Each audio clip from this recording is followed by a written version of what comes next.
Energy crews are working around the clock to restore power to people across the Quad Cities area. The good news is we're seeing power outages go down every time we check the numbers. The bad news is damage reports are going up as we wake up and see how the wind affected our homes and neighborhoods. News 8's Nina Burns joins us live in Bettendorf to show us some of the damage. Nina? Good morning. I'm here in Bettendorf where the winds have calmed down but are still going strong. Last night, winds hit 70 miles per hour, which triggered the storm alarms in both Moline and Davenport. And now these winds were pretty dangerous, as you can see behind me.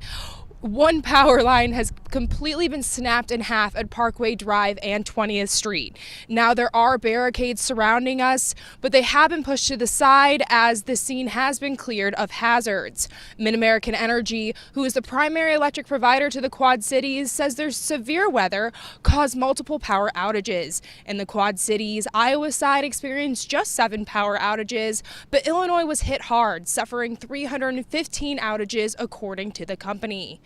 And right now I am standing in one of the many spots that reported wind damage. But at this time in the morning, we're not quite sure where all of the damages are quite yet. But we will keep you updated throughout the day and as the wind dies down. Back to you.